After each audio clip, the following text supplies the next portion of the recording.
So I'm here today talking about my favorite pine, which is the Beuvronensis pine. The Beuvronensis pine is a dwarf Scots pine, Pinus sylvestris beuvronensis. And the Beuvronensis has very short needles, and that's why it's such a favorite for making bonsai and garden trees. These Beuvronensis that I have here, these are all Beuvronensis. You come around this way. I'll tell you the history of these trees. I purchased these trees back in 1980, which is a long time back. Some were purchased in 1980, some were purchased in 1985, before I came to Herons. And these trees must be at least 40 to 60 years old. If you look at the trunk, you can see how thick the trunk is. And these trees are partly trained as garden trees. So this is the character and nature of the Beuvronensis. They are all these spectacular trees with beautiful trunks, and I've even done several videos showing how to use them as literati trees. Now if I go to the back, I will show you, I've got some shorter and smaller ones which I'm about to work on. So let's go there. Now this is the other Beuvronensis with this beautiful trunk, beautiful branches, and you see the character of this tree. So this is what we call the Beuvronensis. Now if you walk with me this way, I will show you. I have now got a lot of these potted ones, which these trees are supposed to be like 20-year-old. And this is Beuvronensis in the raw state. So I'm going to demonstrate on one or two of these because they're quite tricky trees to handle. Just pan it along, you see. You have loads of them. Each one is different.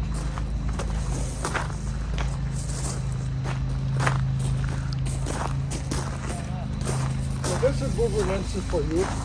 If you take a close look at some of these trees, I'll explain to you why it is so difficult. They are multi-trunk trees, so how we are going to deal with these trees is going to be quite a challenge. So we will go into the greenhouse and start looking at one of them. So that's the next step. Typical Beuvronensis that are grown in the ground and then potted up. So let's have a close look at it. It is so congested that one really doesn't know where to begin. And at first glance, it is like a multi-trunk tree, which makes it even more difficult to turn into a bonsai. So here is a real challenge for you. So what do I do next? I will take it out of this black flower pot, and then we will see how we go.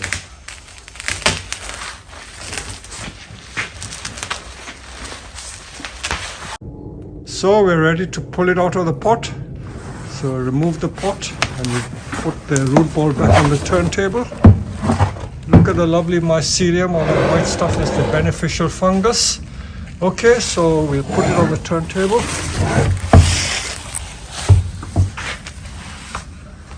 And we can get a better idea as to where the tree starts. There's not a lot of dye back. There's a lot of old pine needles around.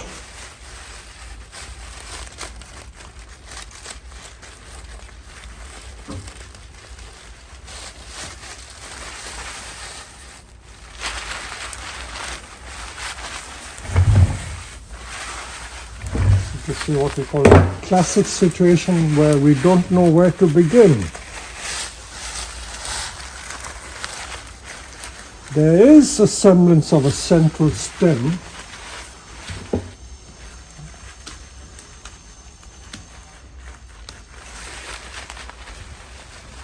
I've got to be careful not to remove too many of the small branches, because sometimes the small branches are the branches you need.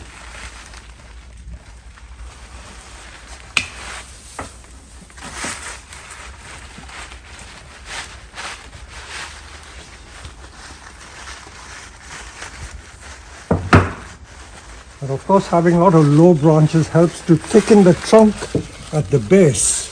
So there's so many factors that you have to take into consideration, thinking of the long-term future of the tree.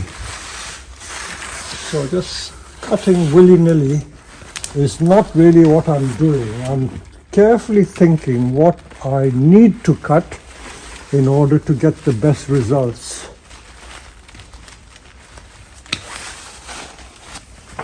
So again, I'm trying to explain what I'm doing. Now these very thin ones are too low, so I think they can come off. At one point I'm going to tease the roots so that I can see how the roots go into the soil. So I want to find the central trunk. The trunk, remember, is the most important part of any bonsai, or most important part of any tree. Until and unless you can find the trunk, you cannot really know where you're going. So I'm still trying to determine the trunk. I can see the trunk. There's the trunk.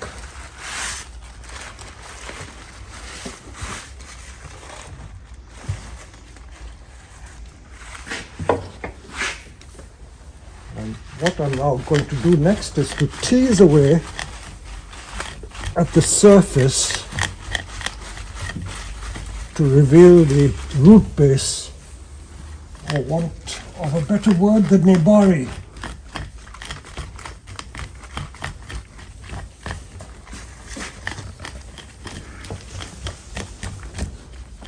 So this is going to be a very long process. So I won't show you it all because I don't want to spend 1 hour just teasing the surface roots. But believe you me, that's what I'm going to do. So this is going to take me at least 20 minutes. So we'll stop the camera. So after 15 minutes of work, you can see that we've removed so much soil, and I've managed to expose about 3 inches of trunk. The soil came up to there, so now I've got more trunk, and I think I can still get another inch of trunk below that. So things are looking hopeful, and you can see how strong the roots are. I will do another 15 more minutes to get to the true surface where the nebari, that means the roots, go radially out, spreading onto the surface of the soil. So that is the overall view of the tree. And this is going to be a real puzzle to discover what is underneath that. So we have taken away about 2 inches of soil, 2 or 3 inches of soil. We've exposed that much trunk. Before the tree came up to there, I thought it's a multi-trunk tree, but now I have a single trunk. So I've come to these. These are some of the surface roots which are popping up. I don't need them. I'm looking for some big radial roots, and once I find the big radial roots, I will then stop. You can see that this nice radial root is coming out there. That is what I'm looking for. So that's a lovely root which I will keep. The more I prod around, I will be able to find more roots like that. And that's going the wrong way. I'll probably have to straighten that. So this is what the general idea is.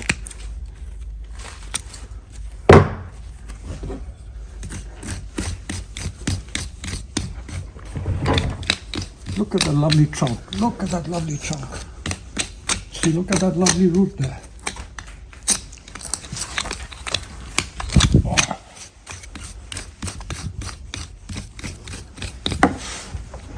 These roots which are popping up, I know it's going to be hard to send them down again, so I'll cut them off.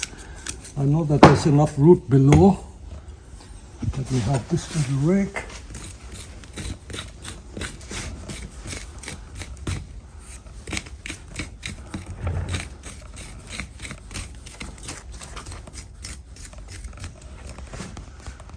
So I would say I have now got the measure of this tree, and I can now see clearly what I need and don't need. So don't block the light. So I can see from these vertical ones I can start taking out. Any dead branches I will take out.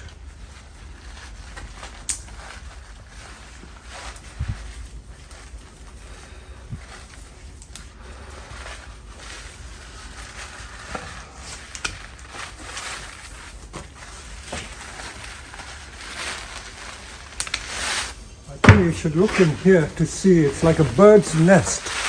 So I'm trying to clear the debris from here to get more of the trunk.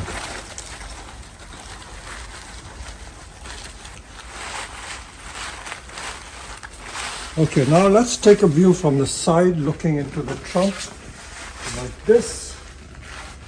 And it's still a weird tree because you've got like a twin trunk, one trunk coming there, one trunk coming there. But what I can already see is that I can see the possibility of tilting the tree. If I tilt it this way, I can make that a side branch and this the leader going up. So that is one option I can already see. In fact, I will now prop the tree up like that and see where I go from there. Keep filming.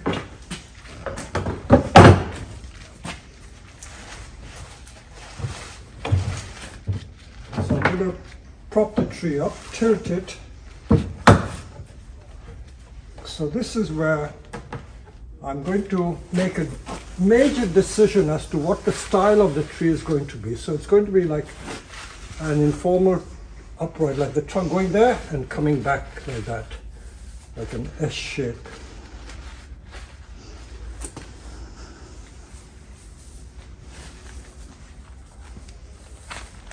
Now this vertical branch here, I don't think I'll need it because that won't form a decent pad. This is dead. These little twigs where they don't get light, they die. Hopefully if I introduce light, it will grow better again.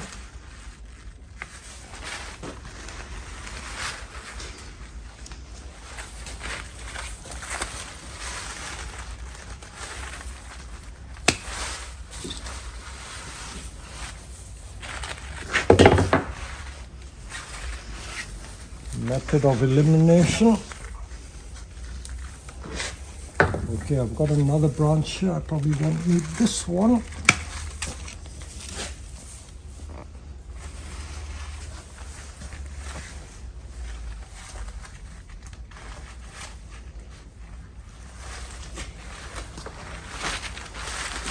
If you see what I'm doing from the top.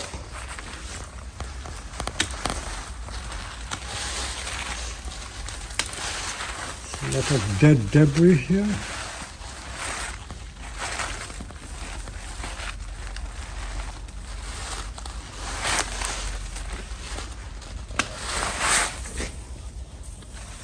Let me spin the tree around.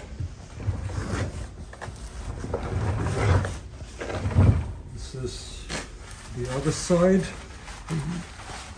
Mind you, note what I said. I said the other side. I didn't say that this was the back side or the front side, because if I say this is the back side, it may turn out to be the front side. So I've got to be very careful what I say in case I get lumbered with the choice. I want to keep my options open. Keeping options open, very important. Okay, now this coming this way, I don't think I need it. I've got this branch going there. Enough to make a pad. Can you see that? I've got a choice here. Come from this side.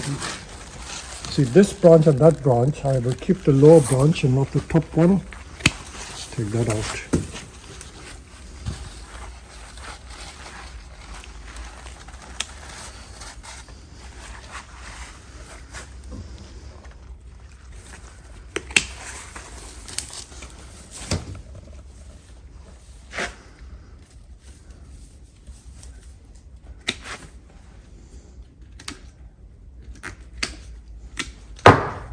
And be careful to reveal the trunk, but don't remove too many branches that it would leave me with no branches at all. That would be not a desirable end result.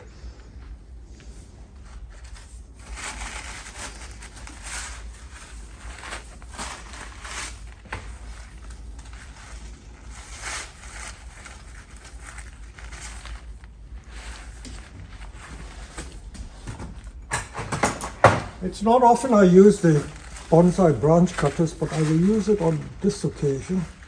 I find that most of my work can be done with the ordinary Felco secateurs.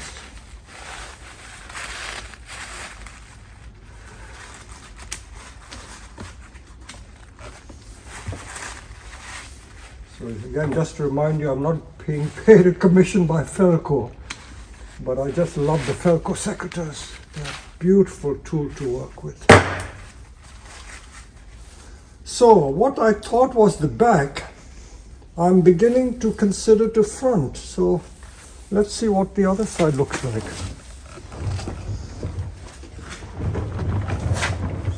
So this is what I started off first. I still have to keep an open mind. I don't want to foreclose all my options. Now when it comes to choosing branches, you see here, there are some very thick branches.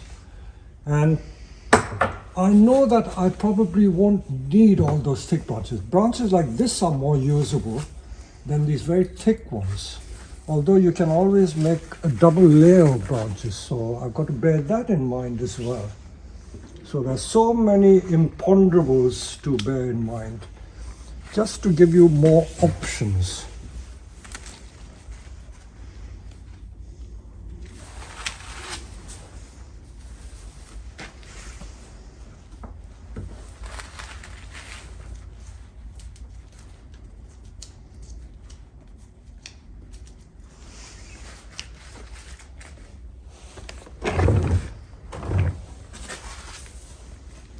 Okay, this was the second option for the front.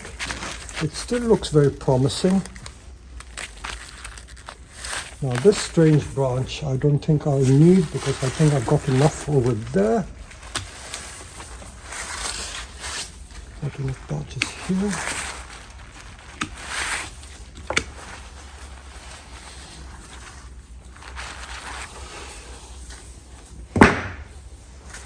Except that if I use this as the front, I can't see the leading shoot. So I might need to revert back to the other side again. So this is where keeping an open mind is so important. See, from this side I can see this main trunk going up this way. So I want to use this. So if I want to use this, do I need this?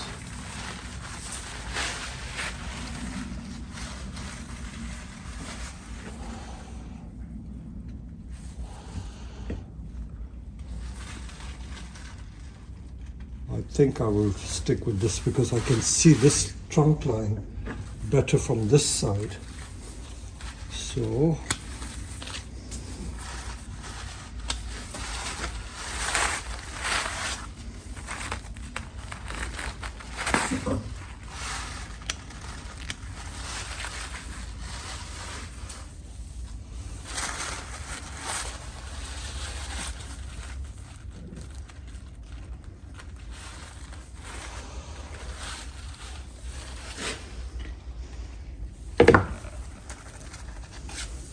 So this is going to be a very low spreading tree. I can more or less tell, even at this stage, how the tree is going to work out.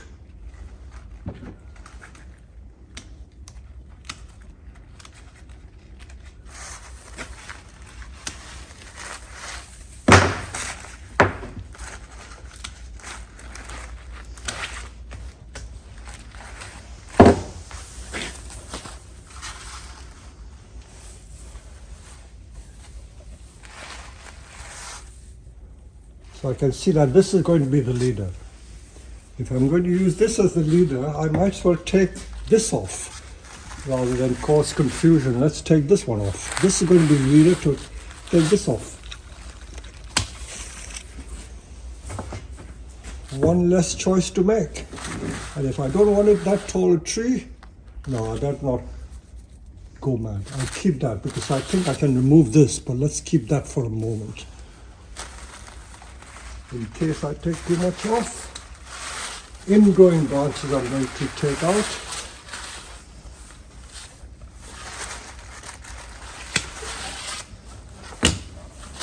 all method of elimination. Eliminate the obvious unwanted branches. I know that without you being present, it's very hard to visualize what I'm doing. Take another one off. So have a look, see how much I've removed so far. This is what I've removed here, all that, and then from this side, all that. So I reckon I've already moved half the tree. Half the tree has been eliminated. So it's really like not a jigsaw puzzle, but it's trying to solve a problem by eliminating the obviously unneeded branches.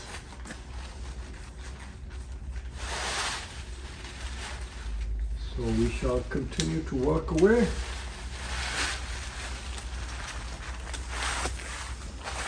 As I always say, no magic tricks, no sleight of hand.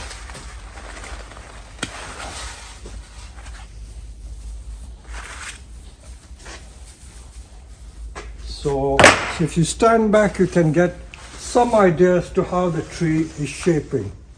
So it's going to lean that way with the trunk, main trunk coming up that way. So that is how the tree is going to end up.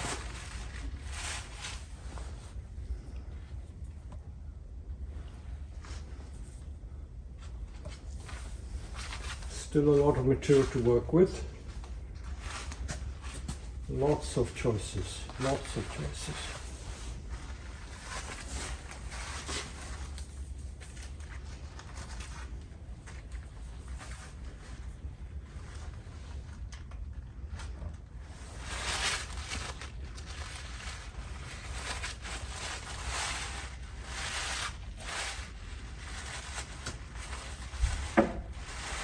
It's a pretty heavy branch there. I don't know what to do with that. I might keep it. This is where I don't want to go too crazy, too mad.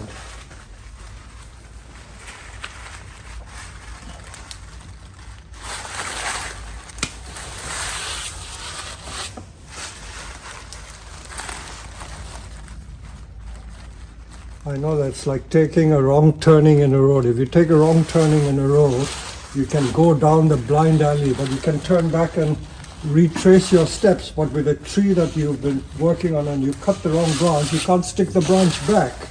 So using the analogy of driving down a dead-end road is not quite appropriate in this case.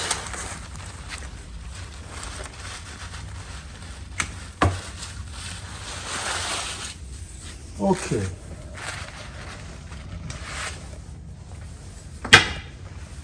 So if you now look at the tree from here, you can see the sort of trunk line I'm aiming to get. I'm hoping to get a sweeping branch that way, the trunk coming up like that in an S, probably ending like that, and then branches this side. So simple.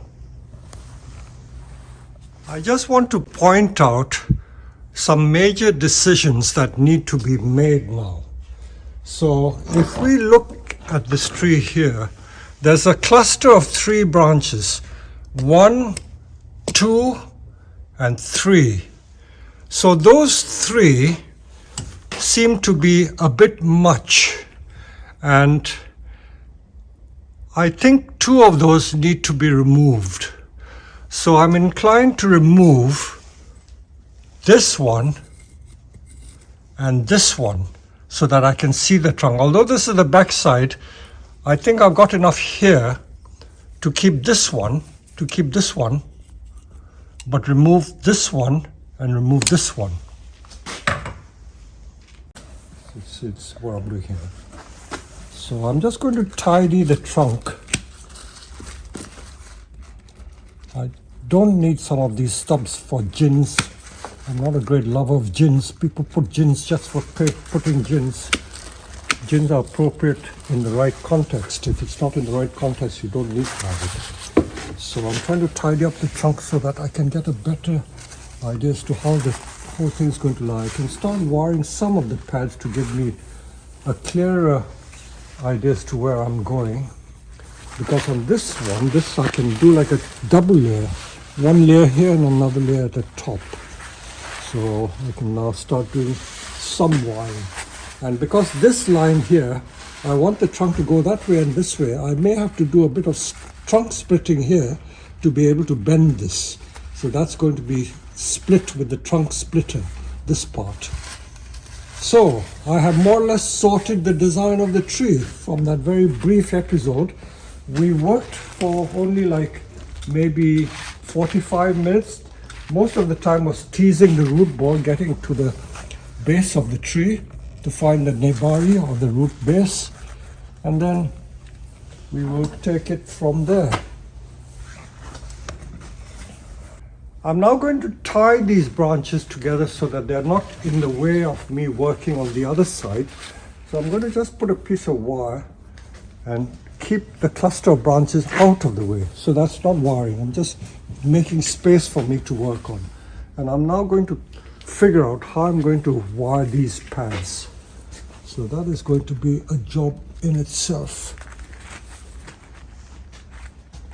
Where the branches are thick and difficult to bend, I will always take the opportunity to use the branch splitter. This is the branch splitter tool, and I'm going to split this branch so I can bend it lower. So the branch splitter is used like that. Cut right through the branch till the blades meet.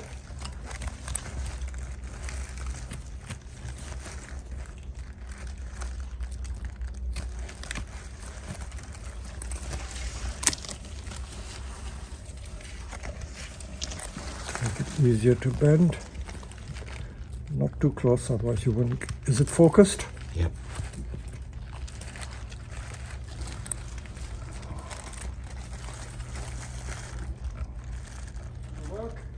And I'm back to the Beuvronensis pine.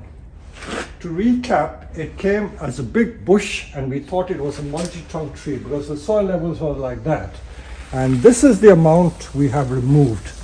Look at all those branches we have removed. That side and this side, we removed all that. So I reckon I've already removed certainly 50 to 60% of all the foliage or branches from this tree. And it is still a very bushy tree. This tree is not an easy tree. If I gave this tree to some of you, you would not know where to begin. So it is quite difficult. Even I find it difficult. Now let me explain to you where I have some hesitancy because there are some very major decisions to make. I've now put the tree at a slant so that the tree originally in the flower pot was like that. But I think a better angle of planting would eventually be like that. So with that angle, I get this informal upright going that way and then coming back that way, and this is going to be the leader. I may stop it there, but let's see where we decide to take it. Now I've opened out the front. Let me again show you. The back I didn't find that interesting because it's got far too much confusion going on there, and it is much too complicated, and there's like a twin leader there, so that's not on. That's not on. So we will stick with this as the front. Now if we home in on the camera, you will see that this branch here is on the inside of the elbow, and usually the inside of the elbow is not where a branch should come. Also, it hides the beautiful line there. This line should be curved like that, but that is in the way. So although that is a useful set of branches to have, I might consider taking it off. I've tied these branches together so that I could wire that side, but you see I've got this branch, I've got this branch, I've got that branch. So I've got a lot of choices there. So because it's hiding that beautiful curve there, I am beginning to think that I really should take that off. It's a very big decision, but I've got to practice what I preach, and you know what I'm going to say. The famous Peter Chan expression, you've got to bite the bullet, and I'm going to bite the bullet now. Bite the bullet means I'm going to get rid of this branch. So here comes the saw, and this branch I'm going to remove.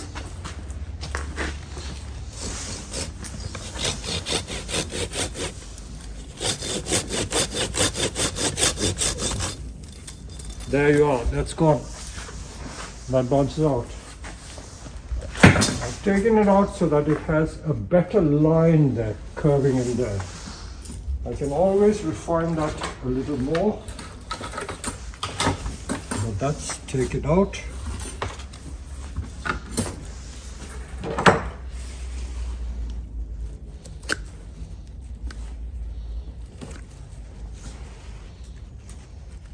Late January into early spring is a very nice time to work on most trees because we're almost at the end of the worst of the winter in the UK. Okay, we got rid of that.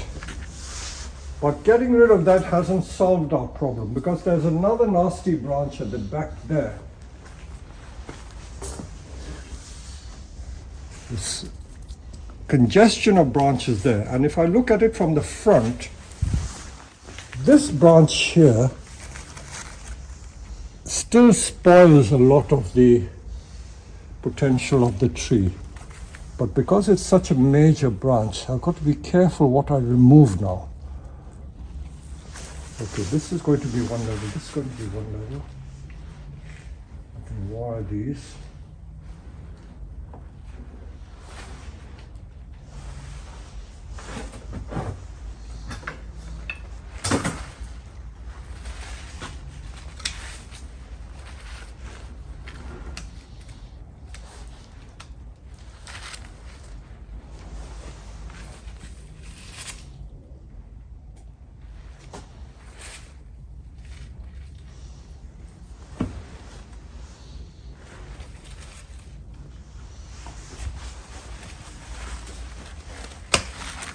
What I remove, I'm just doing by instinct.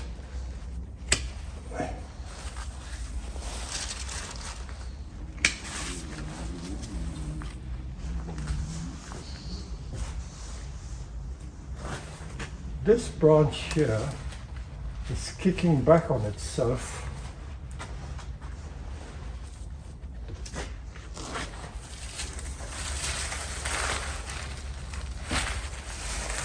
Maybe I'll take off some of those centers. Too many branches here. A lot of confusion.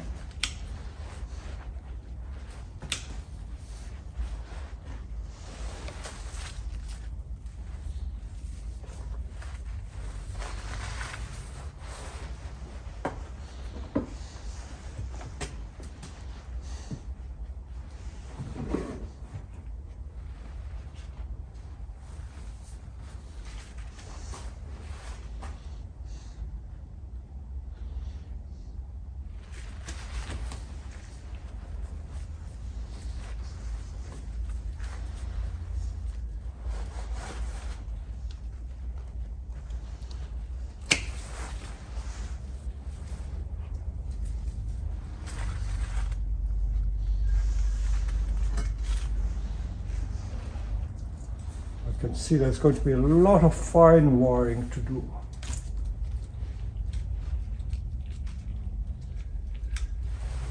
I can certainly use this, I can use this, I'm not sure if I can use that.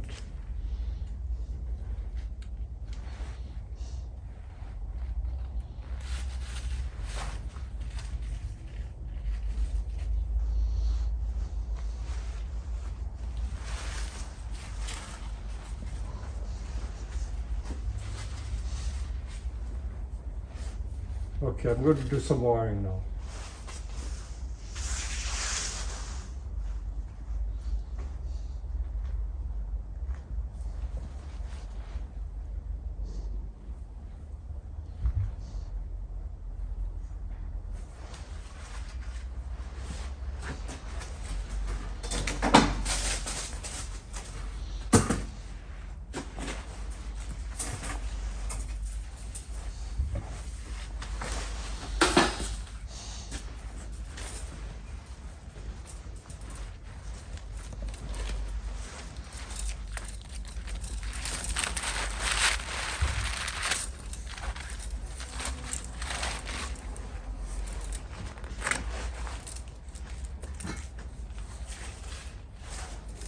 I just realized it's not the right grade of wire. Sometimes you think the right grade of wire would be appropriate for that, but it is not quite right.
This tree is fraught with difficult decisions. As with everything in life, sometimes you are in a quandary, not knowing what to do. But the quandary or the problems we have are good problems because we are faced with multiple choices. It's different if you had no choice. That would be very difficult indeed. So what is the problem facing me? I can see this beautiful trunk line here. I still think I may stop it there, but I might go to the top. And I've opened up the front, and I've got this branch. I can have this branch, I can do this, and form the triangle that way. I'm glad I didn't cut this off, because I may have regretted cutting this off. I know it's a bar branch to this, but I tell you why I'm glad I didn't cut this off, because what is troubling me at the moment is this thick branch here. It's going out that way, and this coming out here. It's really blocking the view of the front. I think it is better taking it off. So let me bring my white bag and see how it would look without the white. So here we are. If I hide this,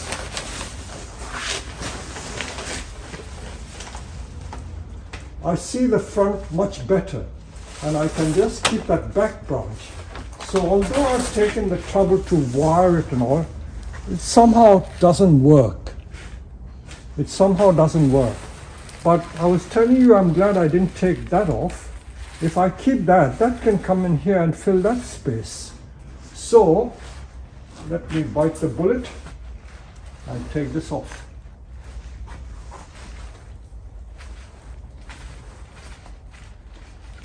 All that wiring for nothing.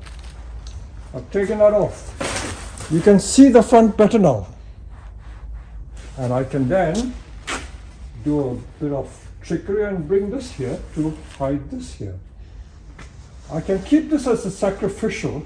I can make a gin. I'm not a great lover of gins over there. And this could help thicken this. But again, another thing which troubles me is this ugly bit here. I think the line should be better. So let's do a bit of cosmetic surgery. I'm not a cosmetic surgeon by no stretch of imagination. So what I'm going to do is I'm going to cut a little V in here and make it look prettier. Let me turn it around.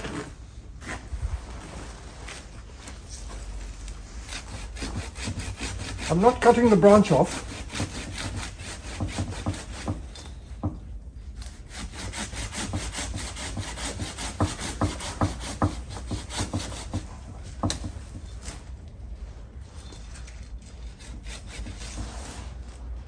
Okay, you can see what I've done.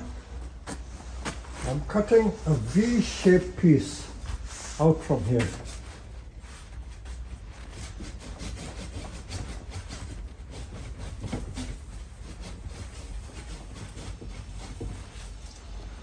Awkward angle because I'm filming for the camera.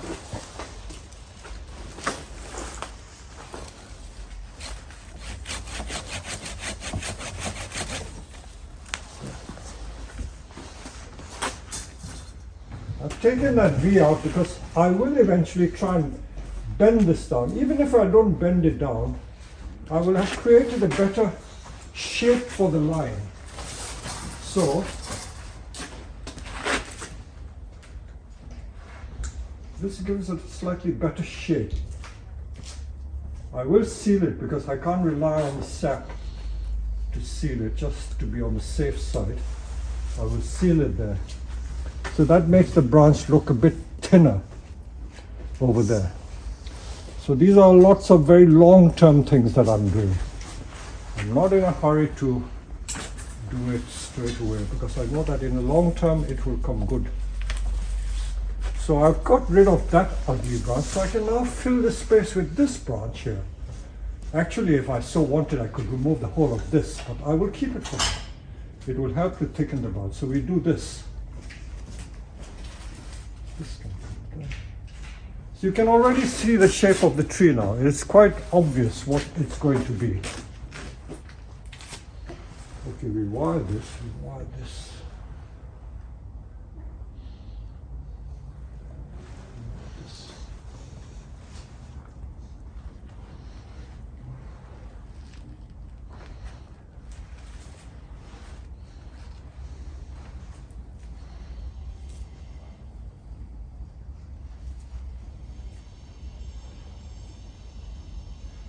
There's lots of fine wiring to do. So I'm not going to bore you with too much detail. I'm going to just prepare. I'm going to split this trunk so I can bend it, and then I will form the head over here. Let's wire this in place and this in place like that. So let me do that.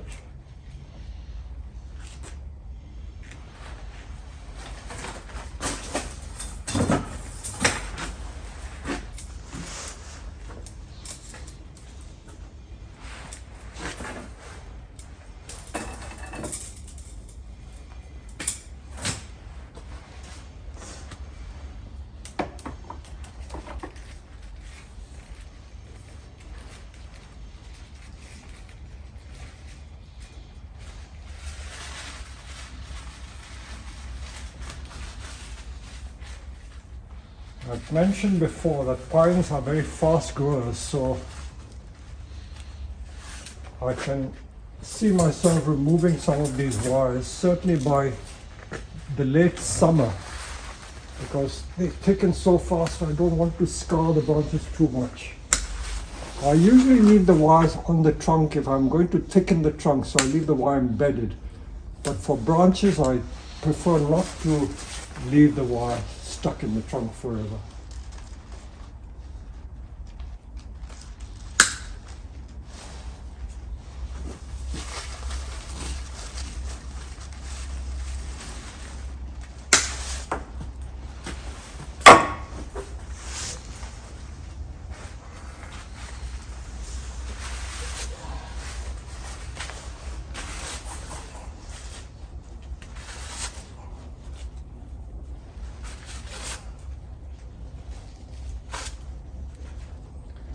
Unfortunately, those of you who live in the tropics and don't have the privilege of working on pines, it must be very frustrating for you to see me working on pines. But most of our followers who are in the United States, maybe even Australia, where they do get pines, you will have the pleasure of working with pines. I think I did say to you once that when I first was embarking on the bonsai journey, I never did understand pines. They still remind me of bottle brushes. Again, for the older people, if you remember feeding your kids with a feeding bottle, you used to have to wash the milk bottles with a bottle brush. You know what a bottle brush is? It's like a brush at the end, and you put it in and you clean the bottles with that. I always thought of pines as bottle brushes because they were so difficult to handle. You don't know what to do with them, and the needles don't look up when you first wire. They take time to settle down and then look up. So pines are always what we call an enigma, very confusing to people who have never worked on pines. But once you get the hang of pines, they are such delightful trees to work on.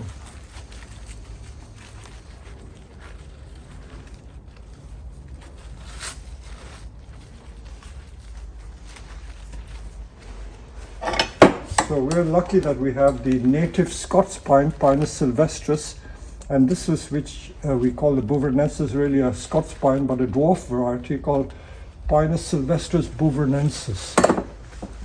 There's another dwarf variety called water-eye, which also has very compact needles, but it's more fastigiate. Fastigiate meaning it grows in an upright habit. Upright meaning it's like a columnar habit. So water-eye is not that easy to use. When I lived in Henley-on-Thames back in the late 60s, early 70s, there used to be a nursery or garden center called Waters Garden Center.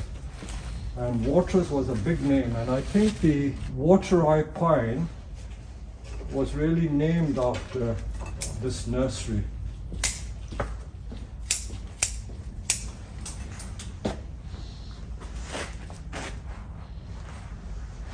So I think I've now removed about 70% of the tree. We're down just to the usable branches. The big problem is what to do with these, so we will gradually get around to doing it. I don't want to leave it too sparse. I do want a fairly full tree.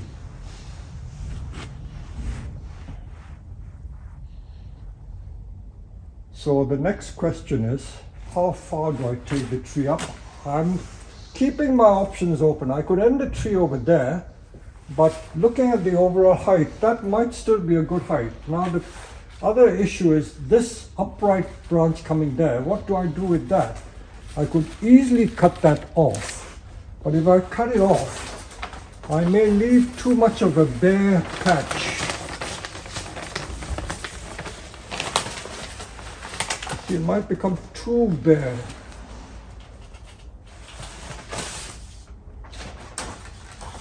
Although I could have that growing there. That could come there.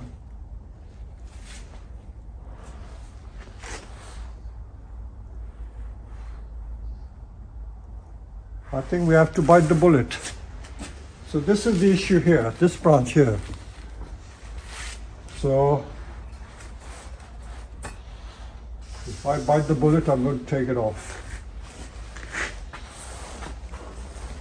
You notice I'm not leaving stubs for gins, only where it is obviously useful I will leave. Another branch coming off there.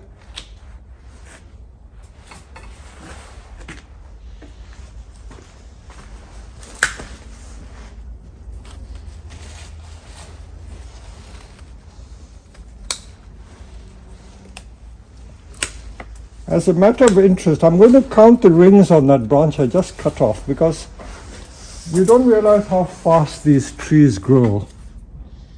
And how many rings do you think there are there? About 4? They're quite close though. Yeah, not very long. Maybe 4, so that's 4-year-old, that thick. Okay, I've got rid of that. I haven't regretted it yet. It's still okay. Still okay. And if I bring this down there, it'll fill that space. And I should be okay. So really, I've cut everything off just to get that line.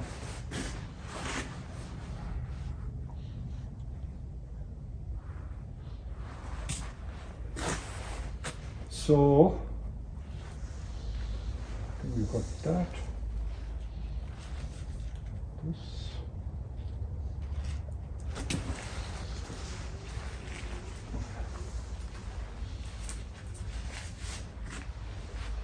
You can see that there are some other thick branches like that over there. I'm beginning to wonder whether I need those or not. Usually thick branches are very hard to handle. They are not really within the design of the tree. So let's get rid of another thick one. I'm getting a bit carried away. Now let's look at the rings there. I'll ask Josh if he can see it. How many do you think there are? Six. 6. 6-year-old branch.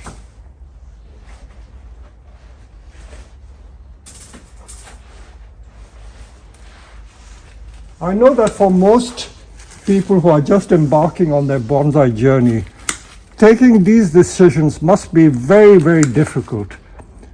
If I find difficulty making decisions on what to cut, not that I'm a great expert, you must have the same sort of problems deciding what to cut. Now I can see the rings clearly there. There's 1, 2, 3, yeah, it's about 6, isn't it? About 6 rings there. Quite close. There's about 1 to 2 millimeter apart each ring. Beautiful rings there. Beautiful rings.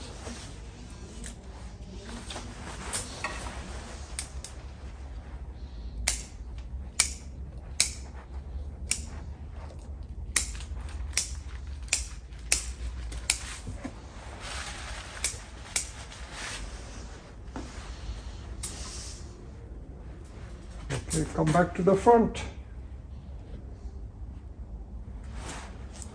You see how the tree is gradually getting rationalized.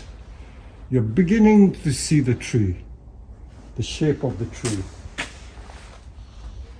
can be wired. This can be wired. Lots of wiring to do. These can be wired. These can be wired. So I'm just going to wire all these in place, in place, in place. So I don't want to take up too much of your time. I think I can take another bold decision and take this out and use this. Okay, I will see how it goes. As I said, I don't want to bore you with the detail wiring, but I will do the detail wiring now. So I don't want this video to run into many, many hours. That would be too boring for words. Okay, so I'm now going to wire this branch, this branch, this branch, this branch. I'll wire most of these branches. I will bring you back when now. And we have used the branch splitter to split the trunk from here all the way to the top there, because I want to give it more of a curve. See, the trunk has got a lovely line like this curving. So let's try and emphasize the curve a little more. So I will anchor the branch and take it to the top.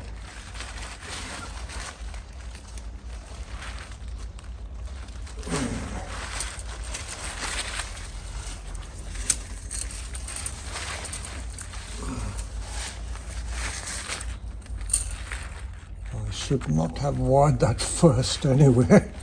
It's not something I often do. I usually prefer to wire the trunk before I wire the branches, but I've got away with it. I haven't wired on top of it, so I'm okay.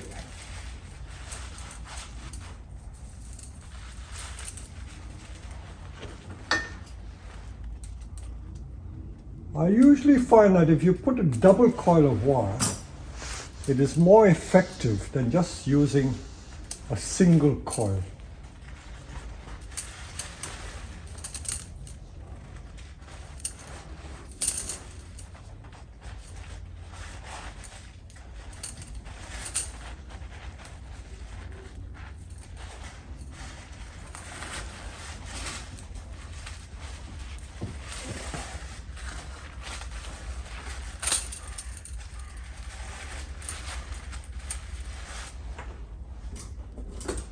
Must be wondering why I'm doing this funny jiggery pokery.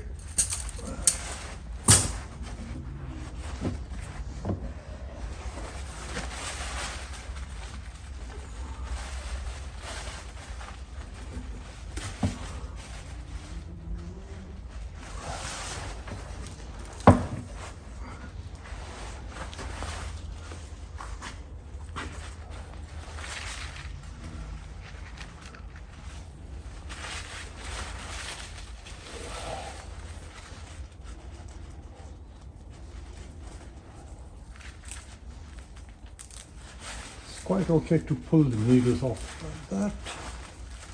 But you think that this is just 2-year-old branch. These are 2-year-old needles.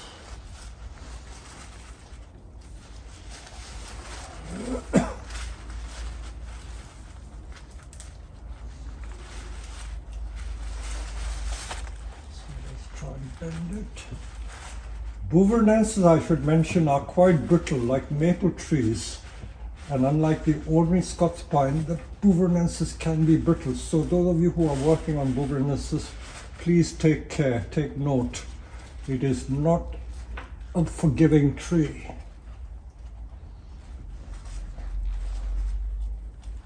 I think this is where wrapping raffia around it would have helped. Now I've got a choice of either using this as the leader or this as the leader, but because of this going that way, let me try doing it like that, so I get more of a bend.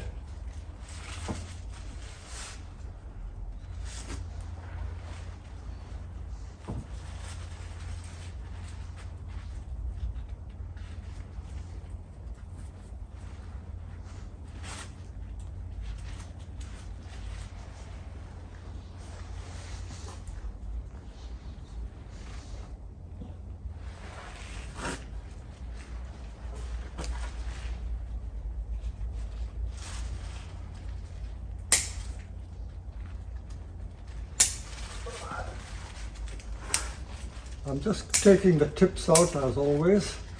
That encourages bud back. So I don't have to wait for the candles to go. I just take the tips out. That should suffice.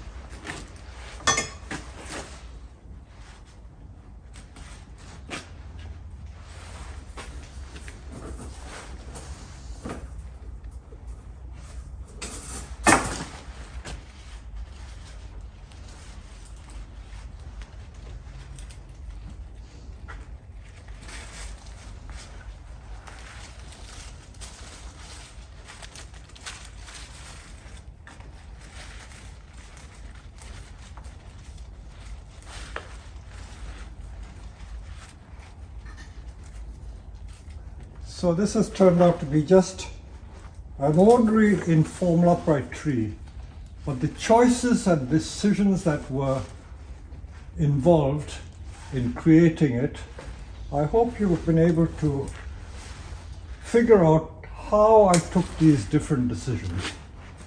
I'm not out of the wood yet. I've still got to deal with this. These branches at the back are causing me a lot of problems. This one and this one here, very congested, so I've got to deal with that. I know the simple way out would be to cut it off completely, but let me see what other options are there.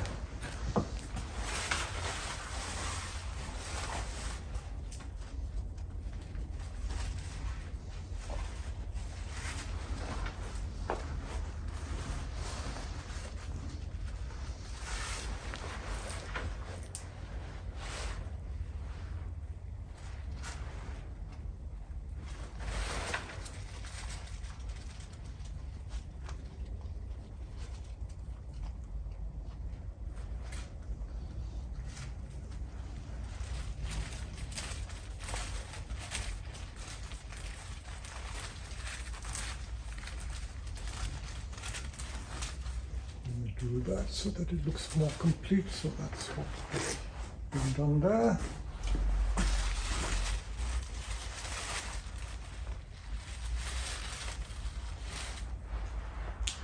Let's see what I can do with that back branch. I do want something at the back because we need back branches to give some depth to the tree. Now if you look at all this mess here, there's too much. I don't need this, I don't think, because I have this branch coming over there. So let's get rid of this.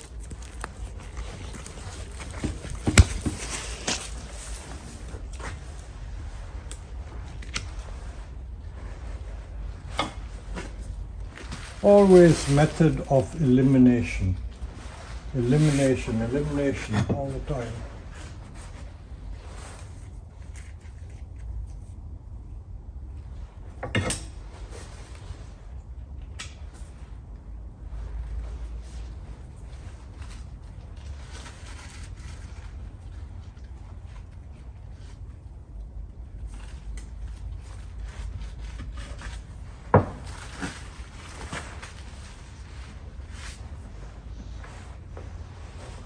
Okay, we got that one. I think the thing is to start wiring all these different branches together. So we still have a few more major decisions to make. The main trunk line is here now, nice curly shape. This is a bit congested here. I probably won't need this. So I will just leave it a few stubs in case I want some gins. Although I keep reminding you, I'm not a great lover of gins, especially just making gins for the sake of making gin. That also. You notice I'm taking the thick branches off. So I can wire a pad there. This can come down and make a nice pad there.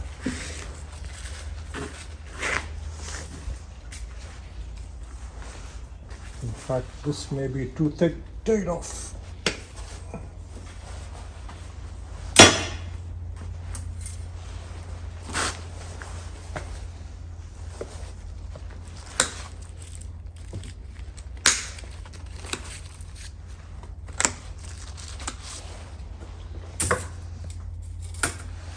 I noticed quite a few of my YouTube followers send me pictures of what they've done, and in many instances I find that they've gone too crazy and taken too much off.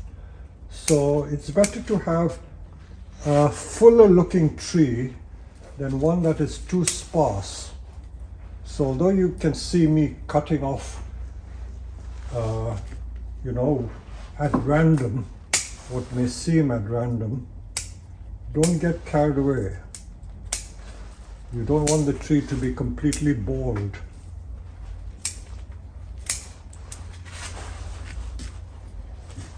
Again, what I'm doing is just taking the tips off, reminding you, taking the tips out, because this is going to encourage bud back. What I do is probably quite controversial because everyone teaches you to take the candles out. If you take the candles out, the branches will still grow long. So that won't work. I can assure you that won't work.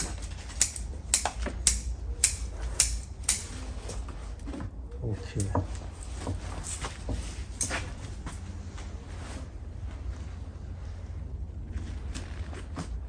So we're going to wire these to make pads, wire that. Now there's still another branch which is troubling me. That one at the back there, this one here, I think we don't need this one. We need that one. That one I can wire. I don't think I need this one either. I don't think I need that one. I don't need that one. So it's just rationalizing the branch structure.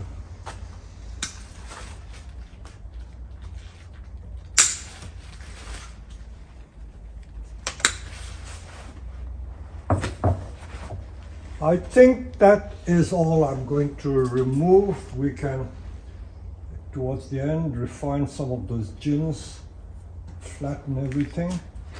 So this is for wiring, these two branches wiring, then wire these. And this one is going to wire up and take it like that, not straight out, go up and then down. Okay, so with that the tree is virtually there. And these can be flattened out like that. Okay, now ready to pot it up, and because this was a field-grown tree, I've taken a lot of the mud soil off, and there was a bit of a taproot. So that's all I cut off from the bottom there. So I haven't cut much root off. So the roots are very good, very healthy. I tried one of these mica pots, but it was a bit shallow, I thought, but because this tree is still in training, I don't mind using a deeper pot. So I will try and put it in this pot and see how it goes. I'll get Josh to handle that for me. Try it, please. Do you need to take some off the side? It's too wide, is it? Too wide. Let's try the other pot. Let's see if it fits in this pot. Yeah.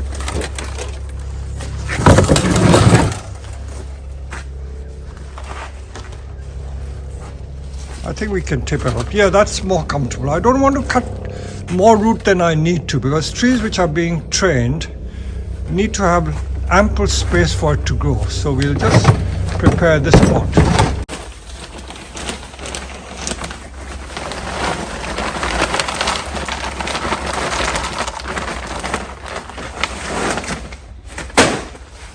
This is a Japanese soil called Hyuga. I just put a little bit to help the drainage, that's all. And then our standard compost mix, which is 5 ingredients. This is pine bark, akadama, Japanese volcanic grit, the white grit and the black grit, and that is the soil I use. I'll now ask Josh to handle a tree, put it in, and then I'll position it.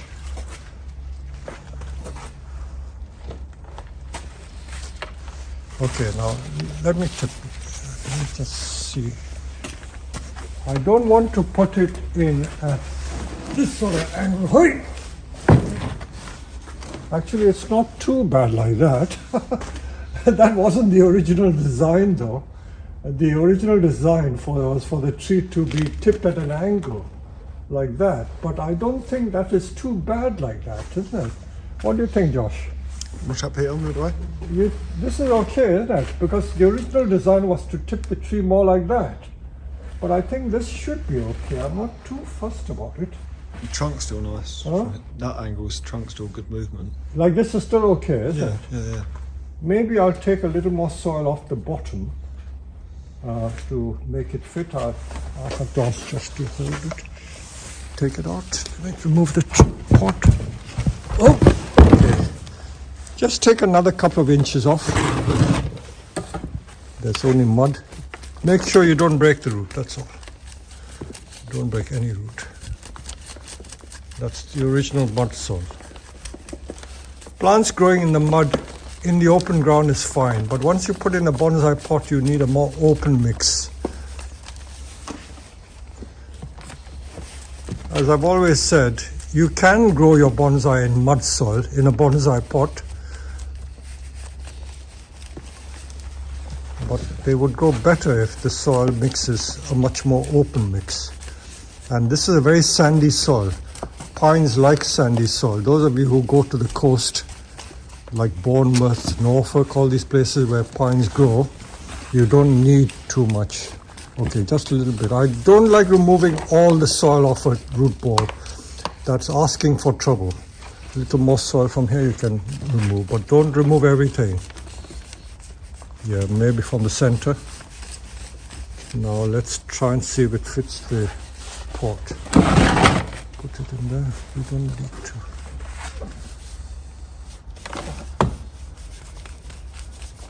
Don't break any roots. Okay, sit it in a pot. Let's have a look.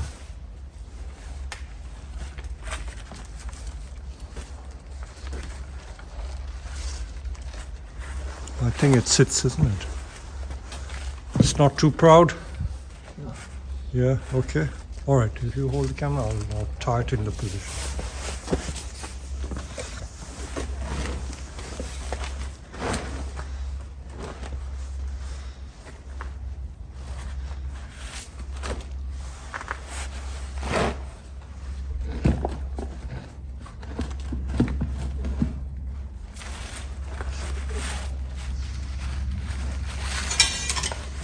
I know that this is only the training pot, but I still like to put it in the right position because the tree is more weighted on this side. I want to push the tree more to the left. Position of planting is quite important. So as I said, although this is not the final planting, I still want to get it right. And then we just fill the rest with soil. Okay, so that's that.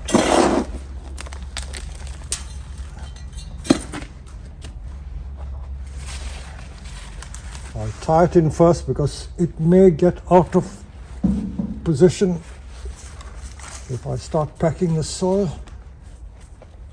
So here's the pine. After I've done, I would say about 80% of the wiring. I still have some more pads to wire, but I've done quite a bit of it, though not all. The angle of planting was originally meant to be like this, But because I didn't want to disturb the root ball too much, I have planted it at that sort of angle. But the eventual planting will be like this. Perhaps I will put it in the pot next year at that angle. So you see I've propped it up, so this is the eventual style of the tree. And I may bend the central stem at the top a little more because it's a bit too straight. So they still have to get a bit more curve, but because I don't want to bend it all in one go in case I snap it, that's why I've had to be just a shade careful. So let me see, I may show another shot after I've done more wiring, but this is as far as I've got after 2 whole days of working. So I worked on this Beuvronensis pine for 2 days, and this is what I finally managed to achieve. You notice that I put it at an angle because this was the original plan. I wanted to put the tree at this angle, but because the root ball would have risen too much, I've kept it flat. But eventually when I come to repotting it in say 1 or 2 years, it will be potted at that angle. And meanwhile, in the next 2 years, you'll get much more foliage and pads. So this will be much fuller. This base has a lot of branches. This is going to help thicken the trunk even more. And you can see the amount I've cut. I reckon I've taken 90% of the tree off. Look at these big branches that have come off. These are all massive branches. Massive branches. So this is it, 90% of the tree taken off to arrive at this. And if I can just take you outside again to show you what these Beuvronensis started off life as. We have quite a few of these in case anyone wants to do a workshop with me. This is what we started from. A big Beuvronensis like this with lots of options, a lot of choices. So I hope you've enjoyed that little video. There you go.